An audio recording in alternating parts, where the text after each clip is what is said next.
Hi hello నమస్తే welcome to LP news. నేను తది రాజశేఖర్. మంచిర్యాల జిల్లా వేమనపల్లి మండలంలోని నిల్వాయి గ్రామంలో విషాదం. సద్దుల బతుకమ్మ రోజు మహిళలను కులం పేరుతో దూషించాడని బీజేపీ మండల అధ్యక్షుడు ఏట మధుకర్పై అట్రాసిటీ కేసు నమోదు చేసిన పోలీసులు.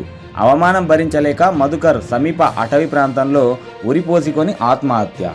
మధుకర్ మృతికి అధికార పార్టీ నాయకుల ఒత్తిడితో పోలీసులు అక్రమ కేసు బనాయించారంటూ బీజేపీ శ్రేణుల ఆరోపణ. నిల్వాయి చెన్నూరు ప్రధాన రహదారిపై బైఠాయించి రాస్తారోకో చేపడుతున్న బీజేపీ శ్రేణులు కుటుంబీకులు ఎస్ఐపై కేసు నమోదు చేసి విధుల నుండి తొలగించే వరకు మృతదేహాన్ని తీసేది లేదంటూ భీష్మించుకు కూర్చున్న బీజేపీ శ్రేణులు కుటుంబీకులు. జిల్లా మరి వేమనపల్లి మండలం భారతీయ జనతా పార్టీ మండలాధ్యక్షుడు ఏటా మధుకర్ గారు మరి నిన్న మన ఆత్మహత్యకు పాల్పడ్డాడని తెలియజేసిండ్రు. చేస్తే మరి ఇక్కడికి రావడం జరిగింది. మరి గత 10 రోజుల కిందట రాజకీయ కక్షలతోని అంటే సామరస్యంగా జరిగేదాన్ని దీన్ని రాజకీయ కక్షలు చేసి కేసు పెట్టించి ఆయనని 10 రోజుల పాటు మరి ఇక్కడ రాజకీయ కాంగ్రెస్ నాయకుల తోడ్పాటుతోని మరి ఇక్కడ ఎస్ఐ గారు ఆయన మీద మరి ఎంత ఒత్తిడి చేస్తే మరి ఆయన ఎంత ఇన్నోసెంట్ అయితే మరి ఆయన ఆత్మహత్యకు పాల్పడతాడో కానీ ఒక్కసారి ఆలోచన చేసుకోవాలి. మరి ఇంతగానా ఎందుకు చేయాల్సి వచ్చింది?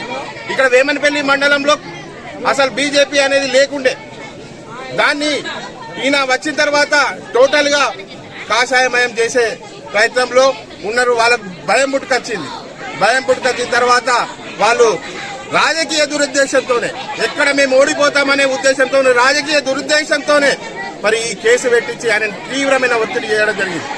మేము ఆల్రెడీ నిన్న రెండు రోజుల పాటు మేము జైపూర్ ఏసీపీ గారికి ఇదే విషయంలో మాట్లాడడానికి పోయినాం. ఆ ఆఫీసర్ గారు అందుబాటులో లేకుండే మేము వెళ్ళినప్పుడు ఈయనకు ధైర్యం కూడా చెప్పినాం, ఇది ఎట్టి పరిస్థితుల్లో విడిచిపెట్టేది కాదు. భారతీయ జనతా పార్టీ కార్యకర్తకైనా మండల ప్రెసిడెంట్కైనా ఎవరికైనా ఆయనకు న్యాయం, వాళ్ళ కుటుంబానికి న్యాయం జరిగేంత వరకు మరి ఈ విధంగా ఆత్మహత్యకు పాల్పడే విధంగా ఆయనని ప్రోత్సాహం చేసినందుకు ఆ ఎస్ఐ గారిని సస్పెండ్ చేయాలి. మరి ఇక్కడ ఉన్న కాంగ్రెస్ నాయకుల మీద కూడా మరి కేసు పెట్టి మరి తగిన న్యాయం వారి కుటుంబానికి చేసేదాకా భారతీయ జనతా పార్టీ వారి కుటుంబానికి అండగా ఉంటుందని ఈ సందర్భంగా తెలియజేస్తూ భారత్ మాతాకి